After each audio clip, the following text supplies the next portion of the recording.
அரசியல் களம்.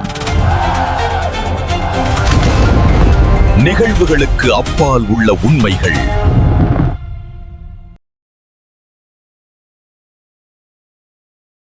இணைந்திருக்கிறீர்கள் ILC தமிழ் உயிரோடு தமிழில் அன்பர்களே. உலக அரசியலும் நாமும் என்ற நிகழ்ச்சியில் நாங்கள் இணைந்திருக்கின்றோம். என்றும் கூட எங்களோட தமிழ் அறிஞர் மூத்த ஆய்வாளர் ஃபட்டிமார் மாஸ்டர் அவர்கள் இணைந்திருக்கிறார். வணக்கம் மாஸ்டர் அவர்களே.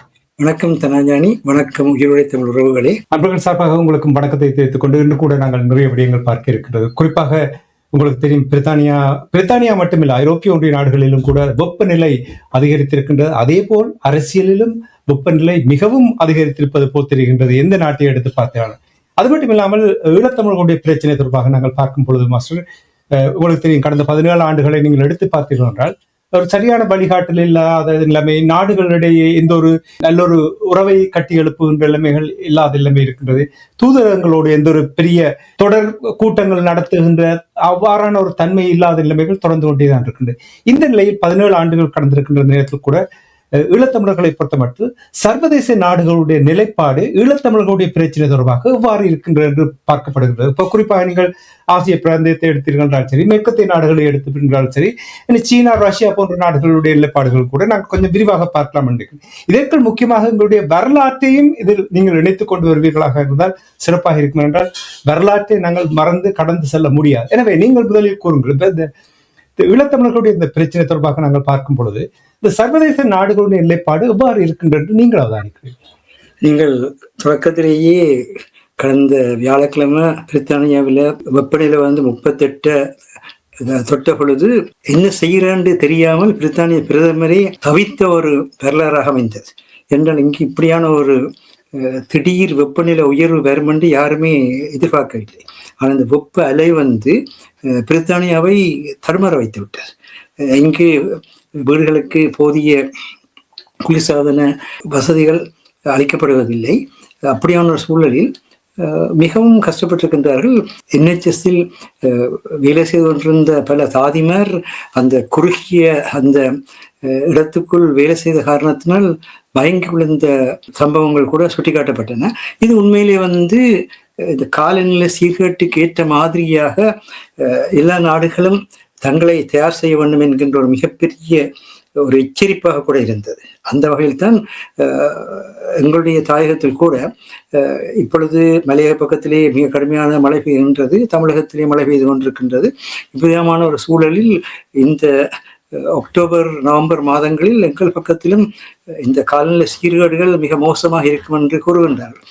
காலநிலை சீர்கேடு என்று நீங்கள் கூறும்பொழுது காட்டுத்தீ கூட மாஸ்டர் பல நாடுகளில் பத்தி எறிந்து கொண்டிருக்கின்றது இல்லையா? ஆமா, அதனால் தான் இங்கு பாபிக்யூக்கு பயன்படுத்துகிற அந்த நிலக்கரி தட்டுகளை கூட இந்த முறை விற்க வேண்டாம்னு சொல்லி பிரித்தானிய பிரதமரை வேண்டுகோள் கொடுத்ததை பார்க்கின்றோம். என்றால் அவர்கள் அதை பயன்படுத்திவிட்டு வெளியே வீசுவார்களாக இருந்தால் இப்பொழுது இருக்கிற இந்த வெப்பநிலை வெப்ப அலை அதனை உடனடியாக பெருந்தியாக மாற்றிவிட்டு அவ்விதமாக நிலை இருக்கின்ற பொழுது இலங்கையிலே, அதுவும் குறிப்பாக இந்த போரினால் பாதிக்கப்பட்ட மக்கள் எங்கள் பக்கத்தில் இருக்கின்றார்கள். பெண் தலைமைத்துவத்திலே வாழ்கின்ற குடும்பங்கள் நிறைய இருக்கின்றன. இப்படியான சூழலில் நாங்கள் இதனை எதிர்கொள்வதற்கு என்ன செய்ய வேண்டும் என்று பற்றி சிந்திக்க வேண்டும் என்று கடந்த வாரத்திலும் கூறினோம். இப்பொழுதும் அதை கூறிக்கொண்டு இதே நேரத்திலே நீங்கள் இன்னொரு விடயத்தை கூறினீர்கள். ஈழத்தமிழர் இறைமை குறித்த நாடுகளின் கருத்தில் அறியப்பட வேண்டும் என்கின்ற ஒரு நிலை இப்பொழுது தோன்றி இருக்கிறது. அதற்கு காரணம் இந்திய வெளிவார அமைச்சர் விக்ரம் மிஸ்ரின் அவர்கள் இலங்கைக்கான உத்தியோகபூர்வ வருகையை 2 வாரங்களுக்கு முன்னர் மேற்கொண்ட பொழுது அவர் கூறினார், புதிய அரசியலமைப்பில் இலங்கை தமிழர்களுடைய உரிமைகள் வந்துவிட்ட பாதி வழியிலிருந்து வளர்ந்து சென்றால் நல்லது, இதற்காக வேண்டி முதலாவது கட்டத்துக்கு திரும்பி சென்று தொடங்க வேண்டும் என்கின்ற ஒரு கருத்தினை அவர் வெளியிட்டார். கருத்தை அவர் வெளியிடும் பொழுது மாஸ்டர் எனக்கு ஒரு கேள்வி வருகின்றது. பாதி தூரம் வந்து விட்டோம் என்றால் ஈழத்தமிழர்களை பொறுத்த மட்டும் எவ்வளவு தூரம் வந்திருக்கிறோம், அப்படி அதை விளக்கமாக கூற முடியும்? விக்ரம் மிஸ்ரின் ஸ்ரீலங்கா 2009ஆம் ஆண்டு முள்ளிவாய்க்கால் ஈழத்தமிழின படுகொலை நடத்துகின்ற பொழுது இந்திய தூதரகத்தின் துணை தூதுவராக இருந்தவர் என்பதும் நாம் அனைவரும் அறிந்த ஒன்று. அந்த வகையிலே அவர் குறிப்பிடுவது மாகாண சபைகளே என்பது தெளிவாக தெரிகின்றது. இந்த மாகாண சபை என்பது மேலே 14/11/1987 13வது திருத்தத்தின் மூலம் ஸ்ரீலங்காவினுடைய அரசியலமைப்பினுடைய 17வது அத்தியாயமாக விளங்குகின்ற நிதி என்கின்ற பகுதிக்கு உபவிரிவாக 14 ஆனாவென்று எதற்கு நிதிக்கு மாகாண சபைகளை ஸ்தாபித்தல் என்கின்ற தொடக்கத்துடன் ஆரம்பிக்கப்பட்டது.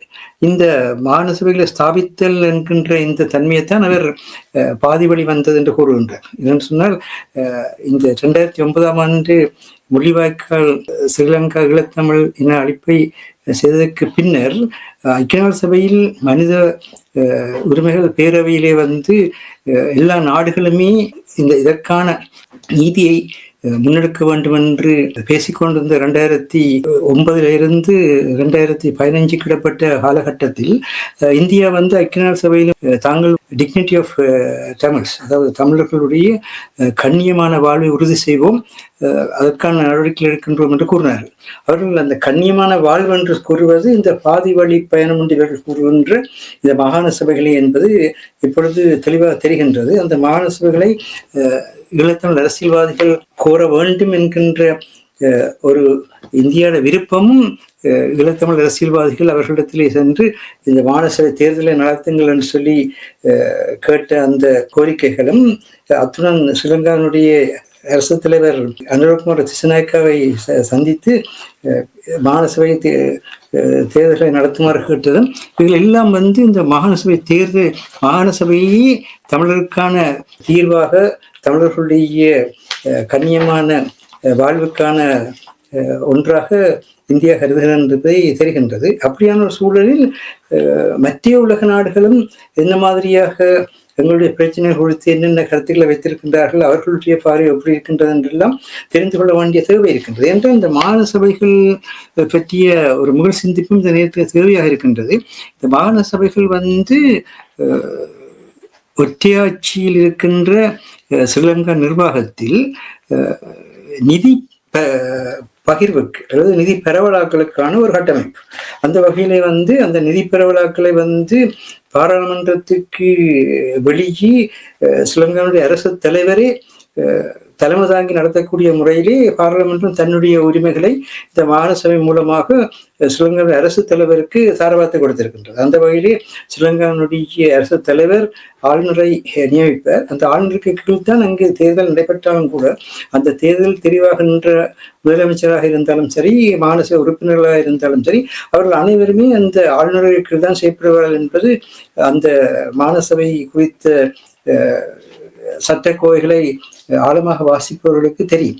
அந்த வகையில் தான் அந்த மாகாண சபை என்பது நிலத்தை எப்படி ஸ்ரீலங்காவுடைய பொருளாதார வளர்ச்சிக்கு உற்பத்திக்கு பயன்படுத்தலாம் என்பதையும், அவ்விதமாக பயன்படுத்துகின்ற பொழுது அந்த நில பயன்பாட்டுக்கு அந்த உற்பத்திக்கு மூலதனத்துக்கான பாதுகாப்பாக மாகாண சபைகளுக்கான பொலிஸை கொடுத்தல், மாகாண சபைகளுக்கான ஒரு வரையறுக்கப்பட்ட நில உரிமையை கொடுத்தல் என்பனவெல்லாம் பேசப்பட்டன. ஆனால் அதை கூட ஏற்றுக்கொள்ள மாட்டேன் என்று அன்று முதல் இன்று வரை மாகாண சபையினுடைய நில உரிமை குறித்தும் மாகாண சபையினுடைய போலீஸ் குறித்தும் இன்று கூட அது பெரிய பிரச்சனையாக தான் போய் கொண்டிருக்கின்றது.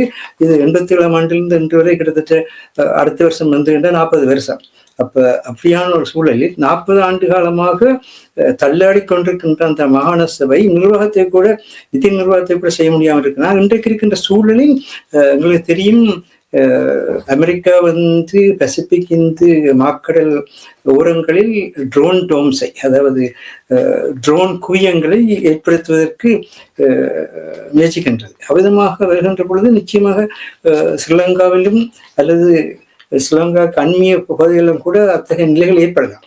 அப்படியான நிலை வருகின்ற பொழுது இந்தியாவுக்கு ஏற்கனவே சீனாவினுடைய பலத்த பொருளாதார தலையிடம், நிர்வாக தலையிடம் ஸ்ரீலங்காவுக்குள் இருக்கின்றது என்பது வெளிப்படையான உண்மை. அப்படியான ஒரு நிலைப்பாட்டில் இந்தியா இப்பொழுது வடக்கு கிழக்கை மையமாக கொண்டு மலையகத்தையும் கொண்டு தனக்கான ஒரு நிலையெடுப்பை செய்ய வேண்டிய தேவை இருக்கின்றது. இந்த தேவைகளுக்குள் மாகாண சபை ஸ்ரீலங்காவுக்கு தன்னுடைய நிதி பரவலாக்கத்துக்கு கூடாக தன்னுடைய பொருளாதாரத்தை செய்வதற்கு எந்த அளவுக்கு முக்கியமோ அதே போல இந்தியாவுக்கும் தன்னுடைய அதனுடைய அதனுடைய பொருளாதார திட்டமிடலுக்கான இந்த இணைப்புகள், கனெக்டிவிட்டி என்று சொல்ற இந்த இணைப்பு தொடர்களுக்குள்ள வந்து அந்த பிரதேசத்துல செயற்பட தேவை இருக்கிறது. அதுக்கு இந்த மாகாண சபைகள் தேர்தலும் மாகாண சபையும் வந்து அவசியமா இருக்கிறது. ஆகவே இந்த மாகாண சபை தேர்தலை நடத்தும்படி இந்தியா அழுத்தம் கொடுத்ததிலும் எந்தவித ஆச்சரியமும் இல்லை என்ற அவர்களுடைய தேவைகளுடைய பின்னணியிலே இதில் இடம்பெறுகின்றது. ஆனால் இவற்றை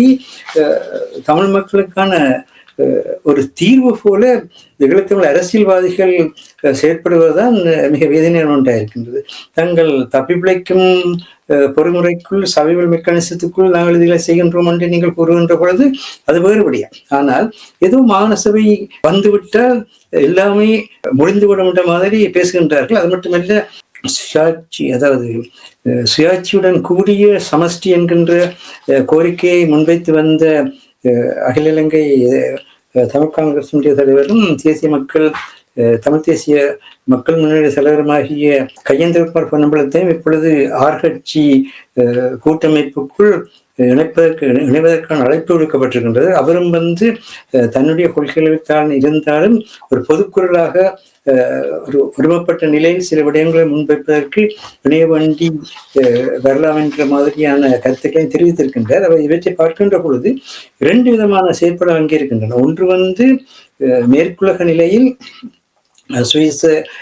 சுவிட்சர்லாந்து, பிரித்தானியா, ஜெர்மன், நோர்வே போன்ற நாடுகளுடைய பின்னணியில் ஒரு அரசியலமைப்பு சீர்திருத்த வளர்ச்சி ஒன்றை அங்கு கொண்டு வருவதற்கு இந்த நாடுகள் முயற்சிக்கின்றன. அதை அவர்கள் ரீகான்சிலேஷன் என்ற ஒரு பேரையும் கூறுகின்றார்கள். இங்கே பலர் வந்து இந்த நாடுகளுடைய தலைவர்களை தொடர்கின்ற பொழுது இப்பொழுது அங்கு ரீகான்சிலேஷன், அதாவது புனரமைப்பு, புனர்வாழ்வு செயற்பட தொடங்கி இருக்கின்றது என்று கூறுகின்றார்கள். ஆனால் யாருக்கு புனரமைப்பு, யாருக்கு புனர்வாழ்வு என்ற அந்த தெளிவுகள் இல்லை. அதனை அவர்களுடன் பேசுபவர்கள் கூட அது குறித்து போதிய விவரங்களை பெற்று மக்களுக்கு கூறவில்லை. இப்படி ஒரு சூழலில்தான் தமிழ் மக்களுடைய தமிழ் நேஷனல் குவெஷன், அதாவது தமிழ் தேசிய பிரச்சனை என்றால் என்ன என்பது மிகவும் சிந்திக்கப்பட வேண்டிய ஒன்றாக இருக்கின்றது.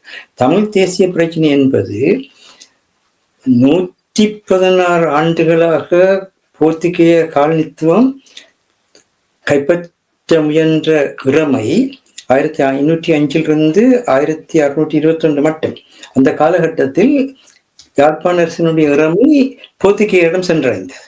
போர்த்துகேயரிடம் சென்றடைந்த அந்த இறமை 37 ஆண்டுகளில் 1688 போர்த்துகேயரை டச்சுக்காரர்கள் கைப்பற்றிய பொழுது அவர்களிடத்தை சென்றது. பிறகு 1688 இருந்து 1796 மட்டும் டச்சுக்காரரிடம் இருந்த அந்த இறமை லண்டன் கிழக்கிந்திய கம்பெனி வந்து சென்னையில இருந்து தமிழகத்தையும் இலங்கையும் ஒரு ஆட்சியலாக ஒரே நிதிக்கு கீழே ஒரே சட்டத்துக்கு கீழே 1796 இருந்து 1702 வரை ஆட்சிப்படுத்தின பொழுது கிழக்கிந்திய கம்பெனியை, லண்டன் கிழக்கிந்திய கம்பெனியை சென்றடைத்தது.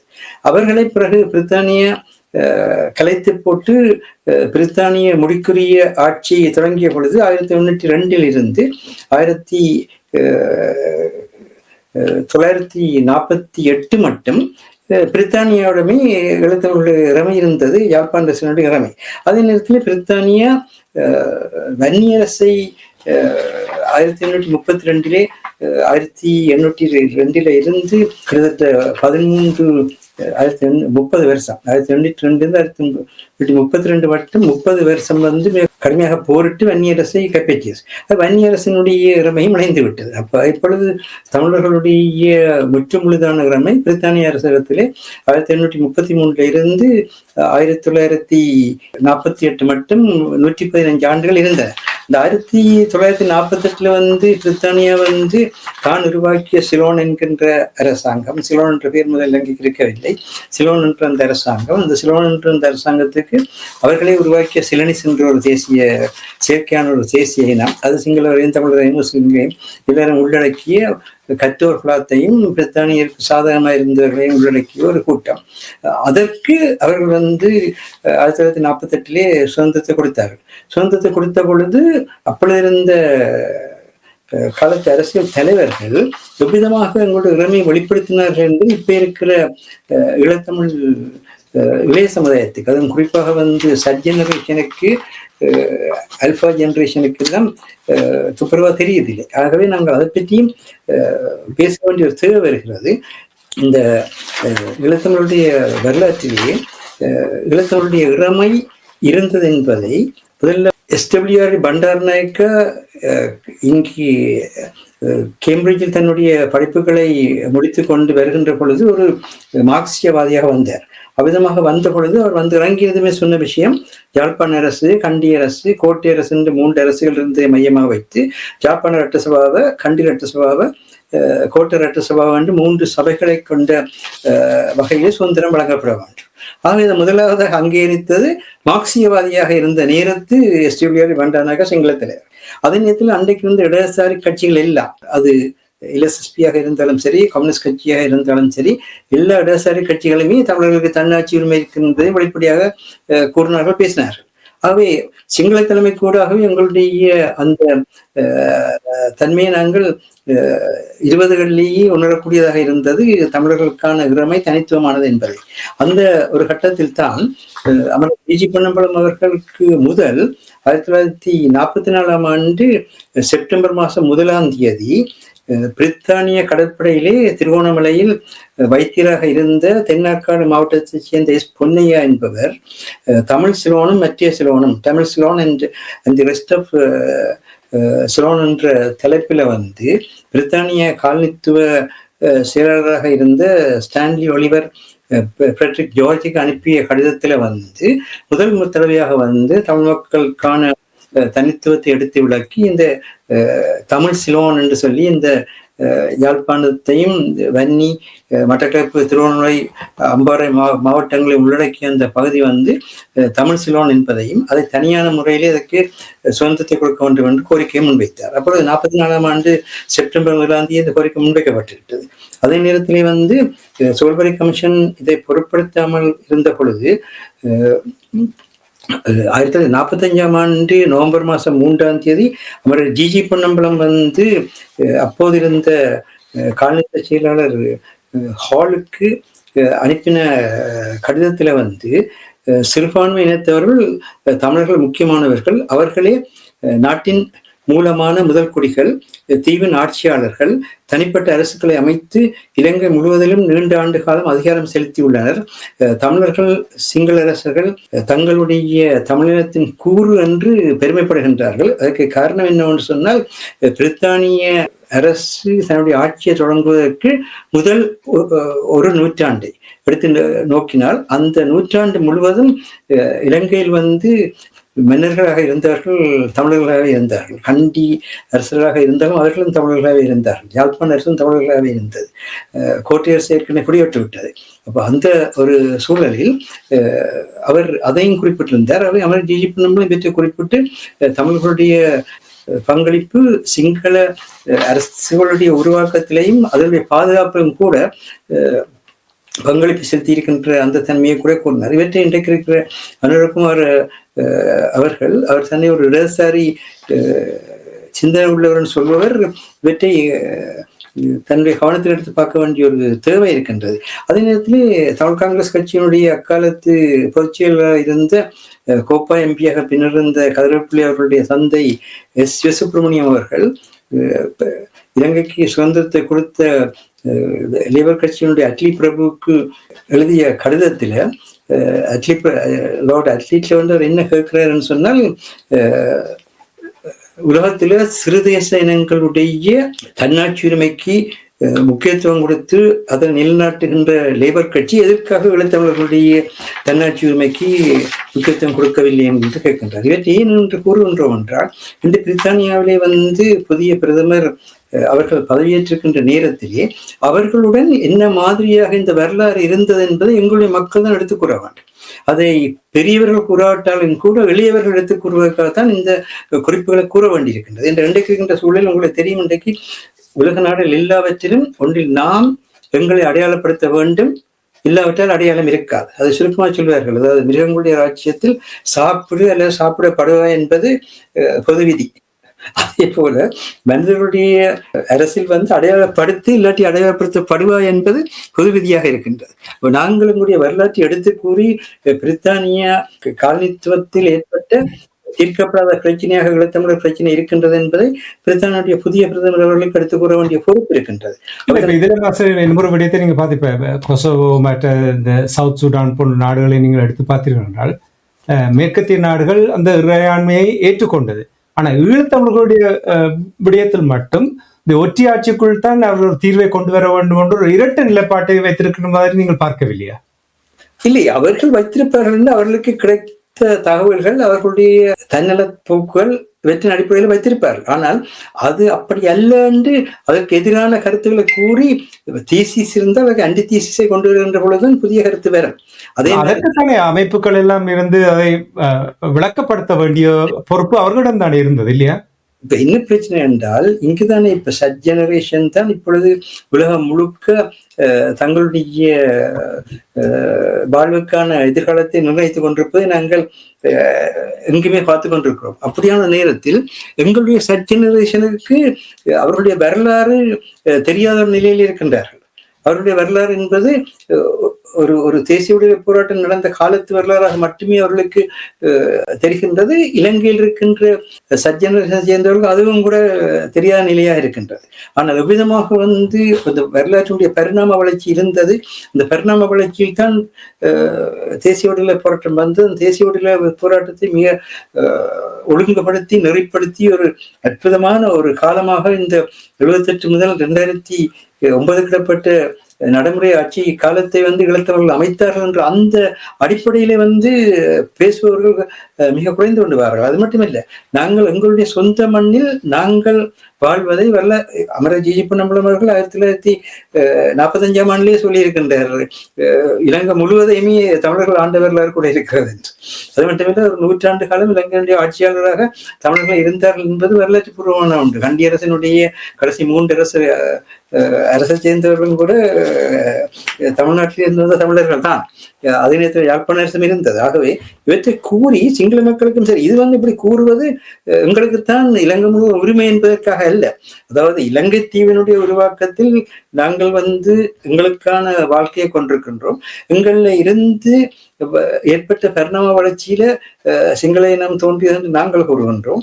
ஆனால் அவர்கள் அப்படியல்ல, நாங்கள் வந்தவர் குடிகள் என்று வங்காளத்திலிருந்து வந்ததாக தங்களை வந்தவர் குடிகளாக காட்டுவதில் அவர்கள் தான் கூறுவதில்லை.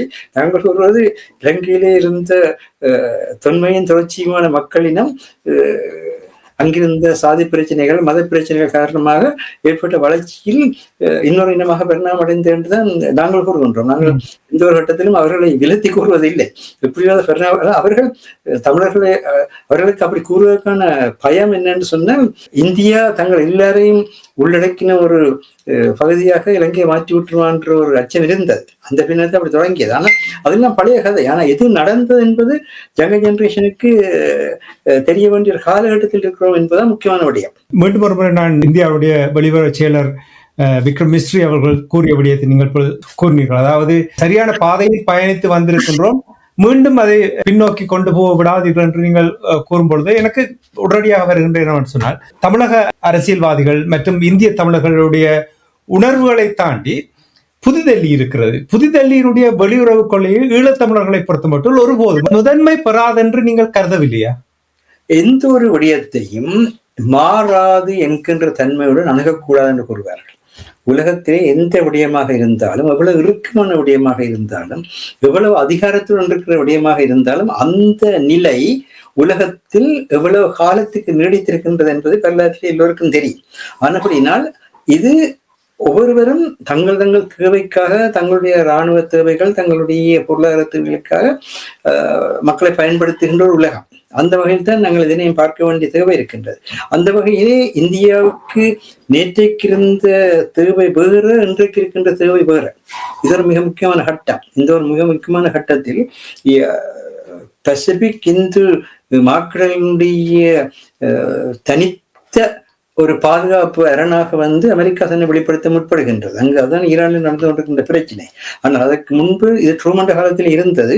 பின்னர் அதிலிருந்து மாறி அமெரிக்க ஜனாதிபதியாக ட்ரூமன் பதவி வைத்த காலத்திலிருந்து அந்த நிலை மாறி பின்னர் வந்து அமெரிக்க ஜனாதிபதிகள் வந்து அந்த பசிபிக் கரையோர நாடுகள், இந்து மக்கள் கரையோர நாடுகளை இணைத்து இந்தோ பசிபிக் பாதுகாப்பு என்ற பெயரில் அமெரிக்கா அதற்கான வழிகாட்டல் செய்கின்ற ஒரு முறையிலே அதை முன்னெடுத்து வந்தார்கள். அந்த நிலை இன்றைக்கு மாறிவிட்டது. ஆனால் இன்றைக்கு அமெரிக்காவில் இருக்கிற நிலை கூட எவ்வளவு காலத்துக்கு இந்த மாதிரி இருக்கும்னு கூற முடியாது. இப்ப ஈரான் எடுத்தீங்கன்னா, ஈரான் கூறியிருக்கிறது தாங்கள் வந்து அமெரிக்காவினுடைய இப்ப இருக்கின்ற ஜனாதிபதி அவர்களுடைய ஆட்சி காலம் முடியும் வரை தாங்கள் வந்து சமாதான பேச்சுக்கு போக விரும்பவில்லை, தொடர்ந்து போராடுவதற்கு விரும்புகின்றோம் என்று கூறியிருக்கின்றார். ஆனால் அமெரிக்க ஜனாதிபதி கூறியிருக்கின்றார், அவர்கள் ஹோர்முஸ் நீரிணையை கட்டுப்படுத்துவது என்பது அவர்களிடத்துல வந்து கப்பல்கள் இல்லை, அவர்களிடத்தில் இருக்கிற ஆட்களுக்கு வந்து வாலண்டியர்ஸாக தான் வேலை செய்கின்றார்கள், கூலி கொடுப்பதற்கு அவர்களது காசு இல்லை, நாங்கள் தான் பெரியவர்கள் என்ற முறையில் அவர் பேசியிருக்கின்றார். ஆனால் அதில் என்ன தெரிகின்றது, எல்லா இடத்திலும் வந்து ஏற்படுகிற ஆட்சி மாற்றங்களை கருத்தில் எடுத்து அதுக்கேற்ற மாதிரி தங்களுடைய எதிர்காலத்தை அமைக்கின்றார்கள். ஈரான் அப்படித்தான் செய்ய பார்க்கின்றது, அமெரிக்காவும் அப்படித்தான் செய்ய பார்க்கின்றது. கருத்து இருக்கின்றன என்றால் மாஸ்டர், உங்களுக்கு தெரியும் டொனால்ட் ட்ரம்ப் அவர்களுடைய பதவிக்காலம் 4 ஆண்டுகள், கிட்டத்தட்ட 2 ஆண்டுகள் போய்விட்டது. இனி அடுத்து வருகின்ற 2 ஆண்டுகளுக்கு இடையில் இப்பொழுது உங்களுக்கு தெரியும் மிட் டேர்ம் தேர்தல் வரப்போகின்றது. அந்த தேர்தலில் ரிப்பப்ளிகன்ஸ் தோல்வி அடைந்தால் டொனால்ட் ட்ரம்பினுடைய வருகின்ற அடுத்த 2 ஆண்டுகளும் அல்லது 18 மாதங்களும் ஒரு சிக்கலாகத்தான் இருக்கும், ஒரு பெருசாக இயங்க முடியாமல் இருக்கிறது. அதே நேரத்தில் இனி அங்கே இப்ப தேர்தல் பிரச்சாரம் தொடங்கிடும். உங்களுக்கு தெரியும் அமெரிக்காவில் அதிபருக்கான தேர்தல் என்று வந்தால் 2 ஆண்டுகளுக்கு முன்னரே யார் யார் போட்டியில் நிற்க போகிறார்கள், அவர்களுடைய கட்சிகளுக்கிடையே போட்டி நடைபெறும். அதற்கு பின்னர் தான் யார் வேட்பாளர் என்ற அந்த முடிவுக்கு வருவார்கள். இப்ப இந்த விடயங்கள் நடந்து கொண்டிருக்கும் பொழுது ஈரான், நீங்கள் கூறுவது போல் ஈரானுடைய கணிப்பை பார்க்கும் பொழுது, அதாவது டொனால்ட் ட்ரம்பினுடைய இந்த இடையூறு ஒரு தற்காலிகமானது. எளியவர்களை நீங்க பார்த்தீங்க, உங்களுக்கு தெரியும் ஒபாமா காலத்தில் JPCOA என்ற அந்த திட்டத்தின் ஊடாக ஒரு சரியான பொறிமுறைகளை, சரியான கொள்கைகளை வகுத்து இருந்தார்கள். அதை எல்லாவற்றையுமே கலைத்து விட்டார். ஒரு இடையூறாகத்தான் பார்க்கப்படுகின்றது. அப்ப இப்படியான நேரத்தில் நீங்கள் கூறுகின்ற விடயங்களை பார்க்கும் பொழுது மாஸ்டர், ஈழத்தமிழர்கள் அவர்களுடைய நிலையை பார்ப்போமாக இருந்த இப்ப இலங்கையை நீங்கள் எடுத்துக்கின்ற அங்கே இருக்கின்ற தமிழர்கள் இந்த 13 என்றார்கள், சமஸ்டி என்றார்கள், பிறகு தனிநாட்டு கோரிக்கை என்று இன்னும் ஒரு இருக்கிறார்கள். அப்ப இவ்வாறான நிலைமையில் எவ்வாறு நாங்கள் சர்வதேச நாடுகள் தமிழர்களுடைய இறமையை, அவர்களுடைய கோரிக்கையையும் எப்படி ஏற்றுக்கொள்ள வேண்டும் என்று எப்படி கேட்க முடியும்? தமிழர்களுடைய கோரிக்கை முதல் தெளிவுபடுத்தப்பட வேண்டும். எங்களுடைய மண்ணில நாங்கள் பாதுகாப்பான அமைதியான வாழ்வதற்கான எங்களுடைய தன்னாட்சி உரிமையை பயன்படுத்திய அரசு அமைப்பதுதான் எங்களுடைய நோக்கம். இப்ப எங்களுடைய தன்னாட்சி உரிமையை பயன்படுத்துவதற்கான அந்த தன்மையை ஸ்ரீலங்கா அரசாங்கம் 22/5/1972 இருந்து முற்றாக நிராகரித்து விட்டு அதுக்கு பதிலாக வந்து எங்களை அரசற்ற தேசிய இனமாக்கி இருக்கின்றது. நேஷன் வித்தவுட் ஸ்டேட் என்று சொல்வார்கள். அப்ப நாங்கள் அந்த அரசற்ற தேசிய இனமாக இருக்கின்ற இந்த நேரத்துல வந்து ஒவ்வொரு ஈழத்தமிழருமே தங்களுடைய மண்ணுக்கான, மக்களுக்கான பாதுகாப்பை, அமைதியை, வளர்ச்சி உறுதிப்படுத்த வேண்டியெல்லாம் இருக்கணும். அதால் தான் 2008 ஆண்டு மாவீர தின உரையில் தேசிய தலைவர்கள் என்ன கூறினார்கள், நான் புலம்பெயர் மக்களிடம் எதிர்காலத்தை ஒப்படைக்கின்றேன் என்று கூறினார்கள். ஆனால் இன்றைக்கு 2009 ஆண்டில இருந்து 17 ஆண்டுகள் புலம்பெயர் தமிழர்கள் எந்தளவு தூரத்துக்கு அந்த தேசிய தலைவனுடைய அந்த எதிர்பார்ப்பை, அந்த கனவை எவ்வளவு தூரத்துக்கு முன்னெடுத்திருக்கின்றார்கள் என்பது ஒவ்வொருவரும், யாரையுமே குறை சொல்லவில்லை, ஒவ்வொருவரும் எங்களுக்குள்ளேயே சில யதார்த்த நிலையை பார்க்க வேண்டும். 1 இன்ச்சு கூட மாஸ்டர் நாங்கள் முன்னகர்ந்து செல்லவில்லை. இதை பொறுத்த மட்டும் எப்படி நகர்வதென்றதற்கான பாதையே கண்டுபிடிக்கவில்லை என்றுதான் நான். இந்த வரலாற்று பரிணாமத்தினுடைய அந்த 31 ஆண்டுகால வளர்ச்சி புலம்பெயர் தமிழர்களால் தடைப்பட்டது என்று வரலாறு கூறுகின்ற ஒரு கட்டம் வரும். இதுதான் புலம்பெயர் தமிழருக்கு இருக்கிற மிகப்பெரிய சிக்கல் நிலை. உண்மை, அது உண்மைதானே, ஏற்றுக்கொள்ளும் மாஸ்டர். நாங்கள் முன்னகர்ந்து செல்வதாக இருந்தால் எங்களுடைய தவறுகளை, நாங்கள் விடுகின்ற பிள்ளைகளை ஏற்றுக்கொண்டுதான் போகணும். பாருங்க, அங்கே கூட ஒவ்வொரு கட்சிகளையும் ஒவ்வொருத்தருக்கும் குறிப்பிட்ட குழுக்கள் பின்னால் நிற்கின்றார்கள். எப்படி என்றால் எப்படி நாங்கள் நகரப் போகின்றோம்? இதுதான் மிக முக்கியமான பிரச்சனையா இருக்கின்றது. அதாவது எப்பயும் வந்து ஒவ்வொருவருமே நாட்டுக்காக நாங்கள் நல்லதை செய்கின்றோம் தான் நிற்கின்றார்கள், யாரையுமே குறை கூறவில்லை. ஆனால் இங்க இருக்கிற பிரச்சனை என்னன்னு சொன்னால், இது தேசம், தேசமாக எழும்ப வேண்டிய நேரம், தேசமாக எழும்ப வேண்டிய நேரத்தில் இந்த நேஷன் பில்டிங் ப்ரோசஸ் என்று சொல்லப்படுற தேசத்தை கட்டி எழுப்புறது ஒவ்வொரு தமிழ் மகனுடையும் பொறுப்பு. இதனால்தான் ஒரு தலைவரை கை காட்டாத நிலையில் தேசிய விடுதலை போராட்டம் அடுத்த கட்ட நிலை நோக்கி நகர்ந்தது. ஏனென்றால் ஒரு தலைவனால் இது செய்யப்பட முடியாது. எல்லாருமாக சேர்ந்து நாங்கள் ஒவ்வொருவரும் எங்களுடைய ஆற்றலை, எங்களுடைய அறிவை, எங்களுடைய செல்வத்தை எந்த அளவு தூரத்துக்கு நாங்கள் அந்த மக்களுடைய அந்த மண்ணினுடைய வளர்ச்சிக்கு, பாதுகாப்புக்கு, அமைதிக்கு பயன்படுத்தலாம் என்பது அது போராட்டம், ஆயுத போராட்டம் என்று மட்டுமல்ல. அந்த சிந்தனை முதலில் இருக்கின்றார் பார்க்க வேண்டும் மாஸ்டர். முதலில் நீங்கள் அப்படி ஒன்றை செய்வதாக இருந்தால் அதற்கான ஒரு சிந்தனை, அதற்கான ஒரு வடிவம் இருக்க வேண்டும்.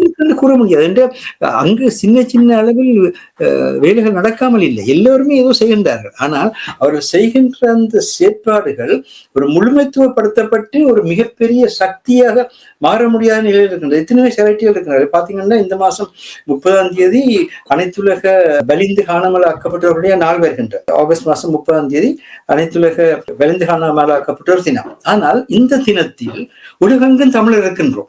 எத்தனை தமிழர்கள் இந்த அனைத்துலக மக்களுக்கு, அனைத்துலக ஊடகங்களுக்கு இந்த அனைத்துலக வலிந்து காணாமல் ஆக்கப்பட்ட ஒரு நாளிலாவது எங்கள் மண்ணில் இப்படி ஒன்று நடந்தது என்று கூறுகிறார்கள், மக்களுக்கு கூறுகிறார்கள். இந்த கோயிலே வருகின்ற மூத்தர்களை கூறுகின்றார்கள். இல்லை, என்ன பேச்சாளர்கள் கூட இல்லை. சும்மா ஒரு இடத்துல கூடி நின்று நாங்கள் 4 பேர் வீரவசனம் பேசி கைதட்டி போட்டு போறதுல ஒரு பலனும் இல்லை. அப்ப இந்த மக்களுக்கு கூடாக இது எங்களுடைய பிரச்சனை. எங்களுடைய பிரச்சனை விளைந்து காணாமலாக்கப்பட்டவர்கள், எங்கள் கண்ணுக்கு முன்னாலேயே காணாமலாக்கப்பட்ட வரலாற்றை கண்ணால கண்டவர்கள் எல்லோரும். அந்த மக்கள் இப்ப கிட்டத்தட்ட 3000 நாட்களை நெருக்கி கொண்டிருக்கின்றது. அவ்வளவு காலமாக அந்த கட்டிய குடும்ப உறுப்பினர்கள் இந்த கொட்டும் மழையிலும் உடலையே எரிக்கின்ற வெயிலும் அதில் இன்றைக்கும் போராடி கொண்டே இருக்கிறது. தங்களுக்கான அந்த நீதி வேண்டும் என்று உலகத்தில் இருக்கிற பல செயற்பாடுகளும் கூட குரல் கொடுத்திருக்கின்றனர். ஆனால் ஏன் நடைமுறையில் வருவதில்லை? நான் புரிகிறேன். ஆனால் மாஸ்டர், இப்ப பாருங்கள், செம்மணி புதைகுழியை பாருங்கள். 500க்கும் மேற்பட்டவர்களுடைய உடலங்கள் அகன்றெடுக்கப்பட்டிருக்கின்றது. அதில் அந்த குற்றமிழைக்கப்பட்ட வகையில் அந்த உடலங்கள் மண்ணில் இருப்பவர்களும் சரி, புறத்தில் இருப்பவர்களும் ஒவ்வொரு பேர் கூரையில் நின்று இது தொடர்பாக குரல் கொடுக்கிறார். உங்களுக்கு தெரியும், மாஸ் கிரேவ் என்றாலே இந்த உலக நாடுகளில் ஓடி திரிவார்கள். அப்ப அதுல 500க்கும் மேற்பட்ட எக்ஸ்கவேட் பண்ணியிருக்கிறேன் என்று சொன்னால் அது ஒரு பெரிய ஒரு பிரச்சனையாக மாற்ற வேண்டிய இடத்தில் அப்படி ஒரு நிலைமை இல்லையே. சரி, ஏனென்றால் இந்த வார செவ்வாய்க்கிழமையோட 3ஆம் கட்டத்துக்கு கொடுக்கப்பட்ட 56 நாட்கள் முடிய போகின்றது. இந்த 56 நாட்கள் முடியல. கடந்த வியாழக்கிழமை வந்த தகவலின்படி கடந்த வியாழக்கிழமை 51 நாட்களாக இருந்தது. அந்த 51 நாட்களில் 312 உடலங்கள் அகழ்ந்தெடுக்கப்பட்டிருக்கிறது. அது மட்டுமில்ல, 105 நாட்களாக இந்த அகழ்ந்தெடுக்கிற வேலைகள் நடைபெறுகின்றன. அதுல 512 உடலங்கள் அகழ்ந்தெடுக்கப்பட்டிருக்கிறது. அதில் கிட்டத்தட்ட ஒரு 12 உடலங்கள் தான் அகழ்ந்தெடுக்கப்படாமல் பாதியாக எடுக்கப்பட்டிருக்கிறதவே. மற்றவைகள் எல்லாம் இந்த நிலையில் அந்த கொலை நடந்திருக்கும் என்பதை கண்டறியக்கூடிய முறையில் முழுமையாக அகழ்ந்தெடுக்கப்பட்டிருக்கிறது. ஆனால் அதனை முன்னிலைப்படுத்தி அதற்கான மக்களுடைய ஈழத்தமிழ் மக்களுடைய குரலை உலக மக்களுடைய குரலாக மாற்றுவதற்கான சக்தி ஏன் இல்லாமல் இருக்கின்றது? காரணம், எங்களுக்கிடையிலே நாங்கள் ஒருவரும் குளிநிலையிலே செய்கின்ற இந்த செயற்பாடுகளை ஏன் முழுமைப்படுத்த முடியாமல் இருக்கின்றது?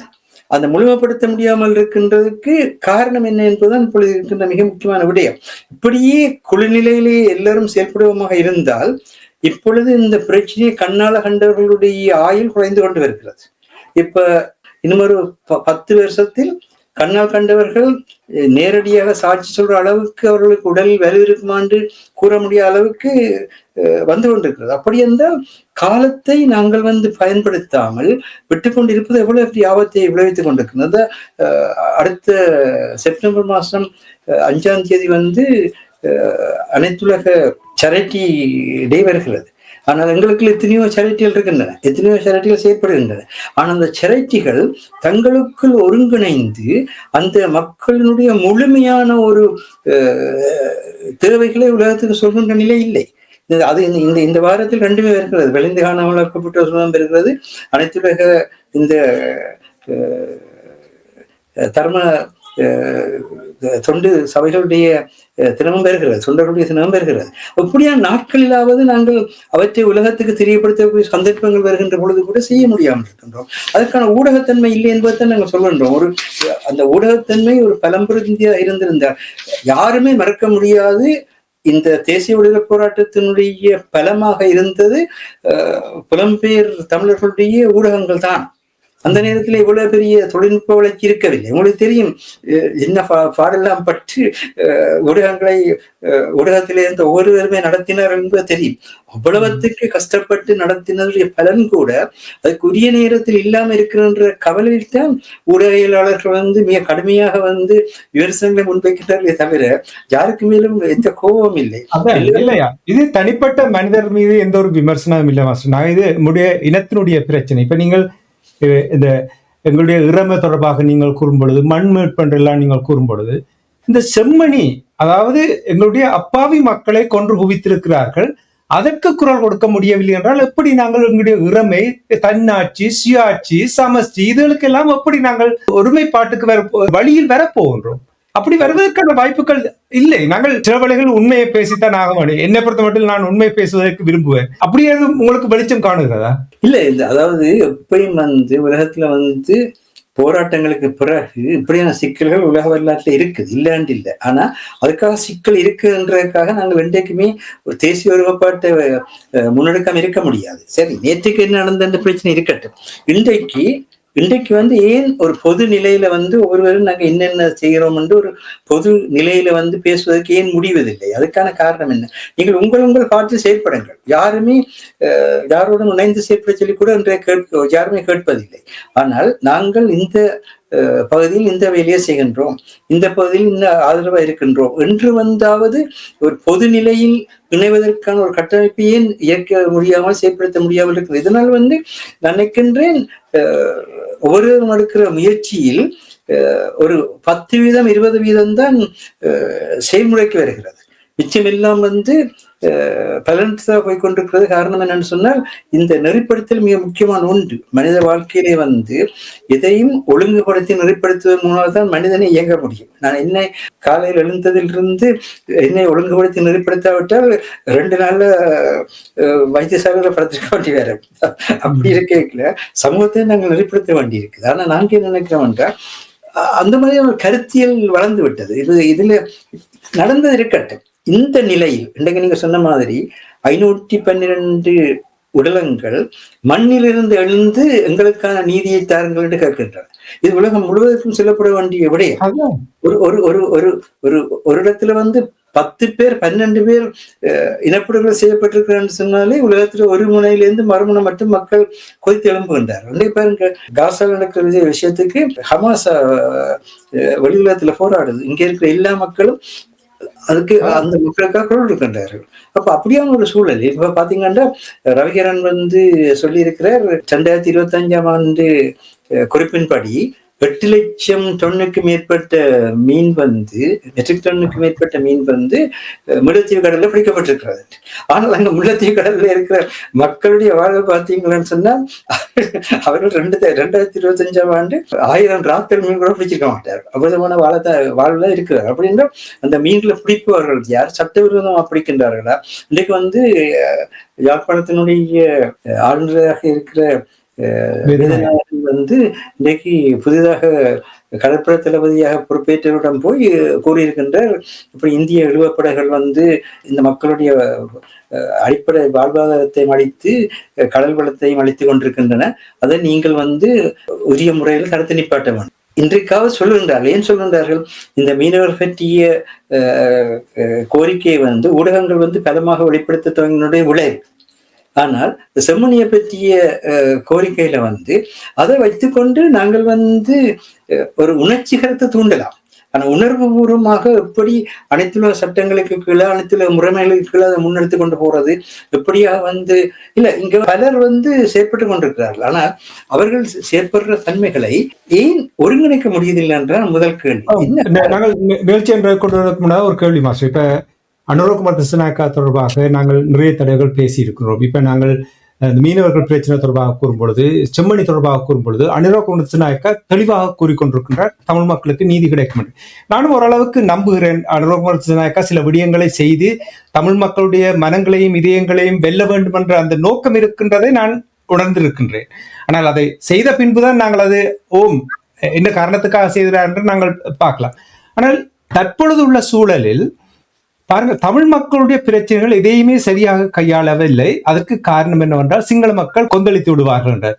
அதனால் தான சிங்கள அரசியல்வாதிகள் செய்த குளறுபடிகளை முன்னிலைப்படுத்தி தன்னுடைய ஆட்சி காலத்தை அல்லது இரண்டாவது தடவை வருவதற்கான ஒரு நிலையை உருவாக்கிய பின்புதான் தமிழர்களுடைய இப்ப இந்த செம்மணி இருக்கட்டும் அல்லது தையிட்டி விகாரிகள் தொடர்பான விஷயங்கள் கூட அது கையாளுவதற்கான வாய்ப்புகள் இருக்கின்றதா அல்லது வெறும் வாய்ப்பேச்சு என்று நீங்கள் நம்புகிறீர்களா? இல்லை, யாராக இருந்தாலும் உண்மையை பேச வேண்டும். அவருடைய மனச்சாட்சிக்கு எது உண்மை என்று தெரிகின்றதோ அந்த உண்மையை ஒரு தலைவர் பேசுகின்ற பொழுதுதான் நீதியை பற்றிய தன்மை வரும். உண்மையை நாங்கள் பேசாமல் வடக்கு கிழக்குன்னு சொல்லி தமிழக தாயகத்தையே வடக்கு கிழக்குன்னு சொல்லி ஸ்ரீலங்காவுடைய பகுதியாக பேசிக்கொண்டு அதே மாதிரியாக அது வடக்கு கிழக்கு தமிழருடைய தாயகம். அது ஈழத்தமிழர் தாயகம்னு சொல்லலாம். சிங்கள மக்களுடைய தாயகத்தை ஈழத்தமிழர்கள் எப்பொழுதுமே சிங்கள மக்களுடைய தாயகம்னு சொல்லி கூறுகிறார்கள். அப்படியான ஒரு நிலை இருக்கின்ற பொழுது உண்மைகளை பேசுங்கள். உங்களுக்கு தெரியும், எதுவுமே தெரியாத நீங்கள் இருக்கவில்லை. நீங்க உண்மைகளை மறைக்கின்ற பொழுது உங்களுக்குள்ள இருக்கிற பிரச்சனைகளும் பெருத்து கொண்டு வரும். இந்த உண்மைகளுக்கு நீங்கள் பலமாக குரல் கொடுக்கின்ற பொழுது அதற்காக நினைக்கின்ற மக்கள் சக்தி திரண்டு கொண்டு வரும். அது தமிழர்களுக்கு மட்டுமில்லை, சிங்களவருக்கும் கூட அந்த நிலை ஏற்படும். என்று சொன்னால் எங்கு நீங்கள் உண்மையை நிலைநாட்டுகின்றீர்களோ அங்குதான் மற்றவர்களுக்கு உண்மையை வெளிப்படுத்துகின்ற தன்மை இருக்கும். ஆனால் நீங்கள் உண்மையை தெரிந்து கொண்டும் இப்ப நீங்கள் கூறுவது அன்றைக்கு அவர் அளித்த பேசிய கூட்டமைப்பில் கூறியிருக்கின்றார், தன்னை விட்டுட்டு போகக்கூடிய அளவுக்கு அழுத்தங்கள் வந்தால் நான் விட்டுட்டே போயிடுவேன். அழுத்தங்கள் இருக்கின்றது என்று தெரிகின்றது. ஆனால் அழுத்தங்கள் இருக்கின்றது என்பதற்காக நீங்கள் உண்மையை பேசாமல் இருக்க முடியாது. ஈழத்தமிழர்களுக்கு எவ்வளவு அழுத்தங்கள் இருந்த ஒரு சூழ்நிலையிலும் தான் இது எங்கள் தாயகம் என்று சொன்னார்கள். இது எங்களுடைய வரலாற்று தாயகம் என்ற அந்த உண்மையை அவர்கள் பேசிக்கொண்டுதான் இருந்தார்கள். உங்களுக்கு அந்த அளவு அழுத்தங்கள் வரவில்லை. அத்தனை அழுத்தங்களுக்கு மத்தியிலும் தான் பேசினார்கள். அப்ப நீங்கள் இந்த நேரத்துல இலங்கையினுடைய பிரச்சினை அது பொருளாதார பிரச்சனையாக இருந்தாலும் சரி, அரசியல் பிரச்சனையாக இருந்தாலும் சரி, ஆன்மீக பிரச்சனையாக இருந்தாலும் சரி, சமூக பிரச்சனையாக இருந்தாலும் சரி, இலங்கை தீவினுடைய உண்மை நிலையை நீங்கள் பேசினால்தான் தீரும். அங்கிருக்கின்ற ஈழத்தமிழ் மக்கள் யாழ்ப்பாண அரசு ஒன்றை வைத்திருந்தார்கள் என்பதை 45ஆம் ஆண்டே சட்டபூர்வமான ஆவணமாக அமரர் ஜி பொன்னம்பலம் அவர்கள் ஹாலுக்கு எழுதியிருக்கிறத பார்க்கிறோம். அப்ப அந்த நேரத்தில் இருந்த சிங்கள தலைவர்களும் அதை எதிர்க்கவில்லை. ஆனால் பிரச்சனை என்னவென்றால் அனுரகுமார் நினைக்கிறார், இலங்கையில் இருக்கின்றவர்கள் எல்லோரும் ஒரே இனத்தை சேர்ந்தவர்கள், எங்களுக்கு எந்த ஒரு பிரச்சனையும் இல்லாமல் அங்கே ஈழத்தமிழர்களுக்கு பிரச்சனை இல்லை என்ற விதத்தில் தானே அவருடைய அணுகுமுறை இருப்பது கூறுகிறார். அதுதான் முதலாவது பிரச்சனை வரும். அதாவது எந்த ஒரு இடத்திலும் பல்லினத்தன்மையையும் பன்மொழித்தன்மையையும் ஏற்றுக்கொள்ளாத ஒரு மனிதன் அல்ல. குடும்பத்துல கூட தலைவன் தலைவியினுடைய சுதந்திரத்தையும் தலைவி தலைவனுடைய சுதந்திரத்தையும் பிள்ளைகளுடைய சுதந்திரத்தையும் அனுமதிக்காவிட்டால் குடும்பமாக இருக்காது. ஒரு குடும்பம் நாங்கள் எல்லாரும் ஒன்றுன்னு சொல்ல முடியாது. அப்ப ஒருவர் நாங்கள் எல்லாம் ஒன்றுண்டு வசனம் பேசுகிறார்களோ அவர்கள் வெறும் வார்த்தை ஜாலங்கள் தான் செய்ய முடியும். ஏனென்றால் உண்மை பேசவில்லை என்பதுதான் அதனுடைய அர்த்தம் இல்லையா? வேல்யூ த டைவர்சிட்டின்னு சொல்வார்கள். எப்பொழுதும் மாறுபாடுகளை நீங்கள் மதிக்கின்ற பொழுதுதான் சோசியல் இன்க்ளூஷன் வேற, இல்லாவிட்டா சோசியல் அதாவது சமூக உள்வாங்கல் வேற.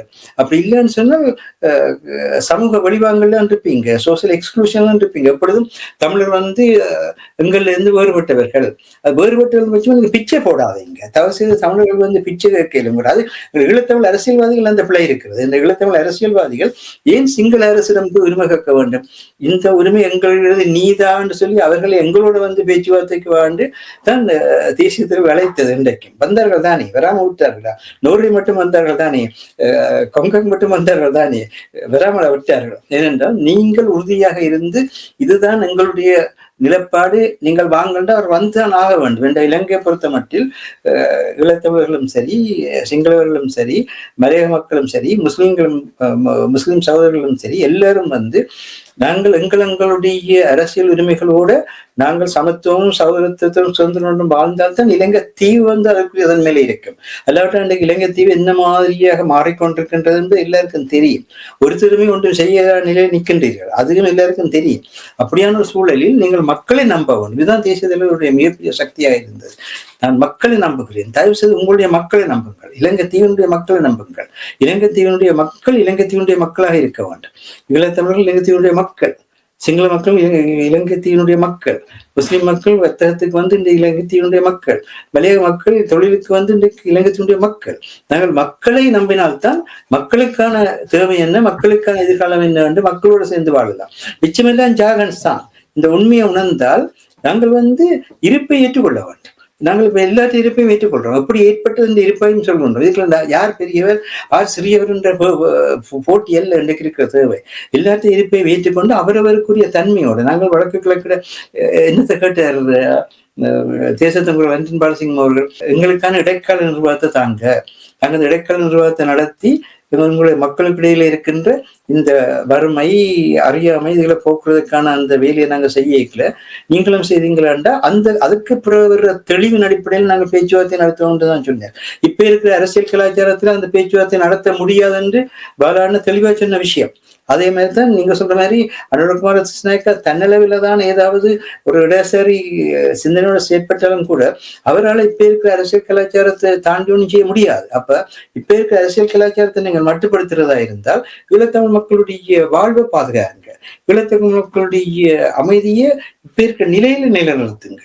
இப்ப இருக்கிற நிலையில வந்து ஈழத்தமிழ் மக்களுடைய வளர்ச்சிகளுக்கான உந்து சக்தியாக இருங்க. அப்படி நீங்கள் அவர்களுக்கான நிர்வாகத்தை நீங்கள் அவர்களுடைய கையிலேயே ஒப்படைச்சு கொண்டு போவீர்களா இருந்தால் அதன் வழியாக ஏற்படுற வளர்ச்சி வந்து அந்த வளர்ச்சி கூடத்தான் மறந்து மன்னிக்கின்ற நிலையெல்லாம் வரும். முதல் வந்து நீங்கள் ஒரு வசனம் ஈழத்தமிழர்களுக்கு இன அழிப்பு நடந்தது என்று சொல்றதுல என்ன பிரச்சனை இருக்குது உங்களுக்கு தெரியும் படிவாக. நீங்க ஒரு இடதுசாரி தன்மை கொண்ட நீங்கள் உலகம் முழுக்க பலஸ்தீனத்துக்காக குரல் கொடுக்குறீங்க. நாங்களும் பலஸ்தீனத்துல இன அழிப்பு நடக்குதுன்னு ஏற்றுக்கொள்றோம். அந்த மக்களுக்காக நாங்கள் ஒவ்வொரு நாளுமே அந்த மக்களை நினைத்து வாழ்ந்து கொண்டிருக்கிறோம். நீங்க ஒரு வசனம் வந்து ஓகே முந்தைய அரசை பற்றி குறை சொல்ற நீங்கள் முந்தைய அரசு கூறவில்லை, நான் ஏற்றுக்கொள்றேன், இன அழிப்பு நடந்தது, அது அந்த இருக்கட்டும், இனி ஒரு இன அழிப்பு நடக்காதவாறு நாங்கள் செயற்படுவோம் என்ற வசனம் சொல்லுங்க.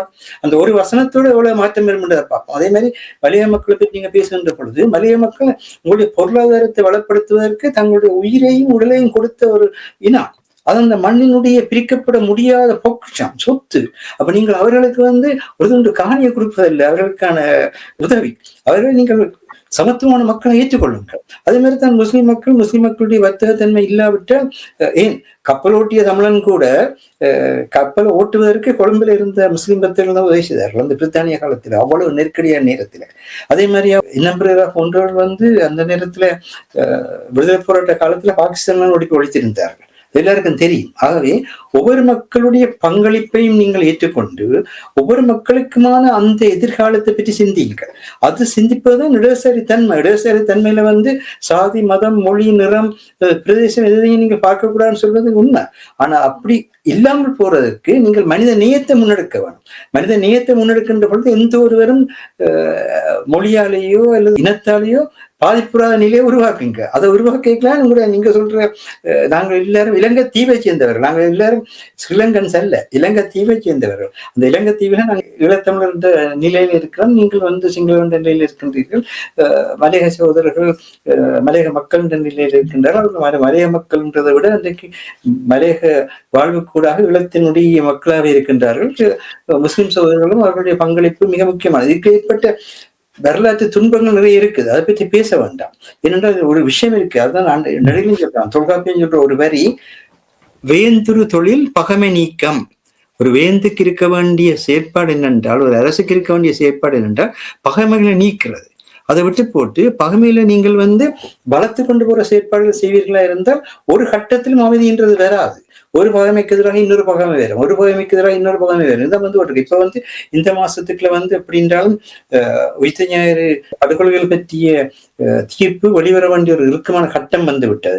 அதனுடைய அந்த தீர்ப்பினுடைய பின்னணியில பல மாற்றங்கள் வரலாம் என்பது அவரே சொல்ற, தன் உயிருக்கு கூட ஆபத்தாக இருக்கிறன்னு சொல்லி அன்றகுமார் சொல்லி இருக்கிறார். ஒரு நாட்டினுடைய ஜனாதிபதியே தன்னுடைய உயிருக்கு ஆபத்து இருக்கிறது, அதை புலனாய்வுத்துறை தான் பாதுகாக்கணும்னு சொல்லி இருக்கின்றார். அப்ப உங்களுக்கே தெரிகின்றது எல்லா பக்கங்களில் இருக்கிற பலவீனங்களும். நாங்கள் யாருமே குறை சொல்லவில்லை. ஆனா இந்த நிலை மாறுவதாக இருந்தால் நீங்கள் துணிந்து செயல்பட வேண்டும். அப்படி செயல்படுகின்ற பொழுதுதான் நீங்கள் தமிழ் மக்களுடைய உண்மை நிலைகளை பேசுங்கள். உண்மை நிலைகள் தான் சொல்லுங்க. அதான் நீங்கள் கூறுவது போல் ஒரு இனம் மத இன மொழி பேதம் என்று சொல்லும் பொழுது நான் யோசித்து பார்த்தேன். இந்த கான்செப்ட்ல பிரச்சனை இல்லை. ஆனால் தமிழ் மக்களுடைய காணிகளே பிடித்த காணிகளையே விடுவிக்க முடியவில்லை என்றால் அதிலேயே இன வேறுபாடுகளை காட்டுவதே இவர்கள் பாதையை விட்டு விட்டோம் என்றார்கள். ஆனால் அங்கே விடவில்லை. அப்ப எப்படி தமிழ் மக்கள் அதை ஏற்றுக்கொண்டு ஒரு இன மத மொழி பேதம் என்று எப்படி வாழ முடியும்? இதுதான் அங்கே இருக்கின்ற நிலைமை என்பதை தான் நாங்கள் கூறலாம். இதே நேரத்தில் அனுரகுமார திசாநாயக்காவுக்கு ஒரு விஷயத்தை சொல்ல வேண்டியிருக்கின்றது. இலங்கையில் தேசிய தலைவர் அவர்களும் பிரேமதாஸ் அவர்களும் இலங்கை தீவினுடைய பாதுகாப்பு என்பதை முன்னிட்டு பேச்சுவார்த்தை நடத்திய காலங்களில் இருக்கின்றன. அப்படியான ஒரு தன்மை முன்னெடுக்கப்பட்டதால்தான் இன்றைக்கு இலங்கை தீவாக இருக்கின்றது. அவை யாரையுமே நாங்கள் குறை சொல்லவில்லை. எல்லா இடத்திலும் எல்லாமே இருக்கின்றது. ஆனா என்ன பிரச்சனைன்னு சொன்னால் நீங்கள் உண்மை பேச வேண்டும், உண்மையின் அடிப்படையில் செயல்பட வேண்டும், தெளிவு வேணும், தெளிவின் அடிப்படையில செயற்பட வேண்டும். அப்படி செயற்படுகின்ற பொழுது எதையும் எதிர்கொள்வதற்கான ஒரு துணிவு வேண்டும். இந்த மூன்றும் இல்லை என்று சொன்னால் யாருமே வருமே. எங்களுடைய பக்கத்திலும் அதே நிலைதான், எல்லா பக்கத்திலும் அதே நிலைதான். எல்லா தமிழர்களை பொறுத்த மட்டும் அந்த நாட்டில் அந்த தீவில் சுபிட்சமாக வாழ விரும்புகிறார்கள். முன்னர் கூறிய எனக்கு ஞாபகம் இருக்கிறது, தமிழ் மக்கள் அவர்களே அந்த தீவையே ஒரு பெரிய ஒரு சுபிட்ச பாதையை கொண்டு செல்வார்கள். உணவு திருவிழான்னு சொல்லி 3 நாள் ஒரு உணவு திருவிழா யாழ்ப்பாணத்துல நடைபெற முற்பட்ட பொழுது அதுல தன்மை எப்படி போய் முடிந்திருக்கின்றதை பாருங்க. யாரையுமே குறை சொல்லவில்லை. ஆனா இதனை பார்க்கின்ற ஒரு வெளிநாட்டவர் எங்களுடைய மண்ணை பற்றி என்ன கருதுகோளை ஏற்படுத்துவார் என்று புரிந்து கொள்ளுங்க. நாங்கள் யாரையும் குறை சொல்லவில்லை. அதே நேரத்தில் இன்னொரு கேள்வியும் கேட்க விரும்புகின்றோம். அதாவது ஈழத்திலே இருக்கின்ற முதலாளிமார் எல்லா இடத்திலுமே பிரச்சனைக்கான உரியவர்கள் தான். அது உலகம் முழுக்க இருக்கிற பிரச்சனை. ஆனால் இலங்கை தமிழர்களுக்கு இருக்கின்ற முதலாளிமார் எல்லாரையும் நீங்கள் வெளியேற்றி போட்டு ஈழத்தமிழர்களுடைய பொருளாதாரத்தை என்ன செய்வீர்கள்? சிந்திங்க. ஒவ்வொரு மனிதனுக்கும் தன்னுடைய சுதந்திரத்துடன் வாழ்வதற்கு மண்ணில உரிமை இருக்கிறது. அவன் அந்த சுதந்திரத்தோட வாழ விட்டு கருத்தால் எதிருங்கள், தவறாகவே நீங்கள் விமர்சனம் செய்யுங்கள் சான்றாதாரங்களுடன், அதை மாற்றுவதற்குரிய அழைப்பையும் விடுங்கள். ஆனால் ஊர்ல நடந்து கொண்டிருக்கிற விஷயம், இப்ப 2 வருஷத்துக்கு முந்தி ஒரு பல்கலைக்கழகம் கட்டாண்டு முயற்சித்த ஒரு தமிழருடைய விழா எப்படி முடிந்தது எல்லாருக்கும் தெரியும். இப்ப இதை எப்படி முடிந்திருக்குன்னு தெரியும். அப்படியான நேரத்துல எப்படி எங்களோட மண்ணில ஒரு முதலீட்டு நீங்க கொண்டு வருவீங்க? முதலீடு இல்லாமல் இன்றைக்கு எந்த உலகத்துல மக்கள் வாழ முடியும்? வெளிநாட்டு முதலீடு இல்லாமல் எந்த உலகத்துல வாழ முடியும்? தயவு செய்து சும்மா தனிப்பட்ட ஆக்கள் நின்று இது WWF நீங்கள் ஏறி நின்று ஒருத்தர் குத்துக்கரணம் அடிச்சு விழுத்துறதுக்கு தேசத்தினுடைய வளர்ச்சி, தேசத்தினுடைய உங்களுடைய கையெல்லாம் தேசம் இருக்குது. அந்த நிச்சயமாக எங்களுடைய மக்கள் அந்த கதையை தான் சொல்றேன். சோக்ரட்டிஸ்ட போய் கேட்டாங்க, ஒரு குருவியை கொடுத்து போட்டு இந்த குருவி உயிரோடு இருக்குமா இல்லையான்ட்டு.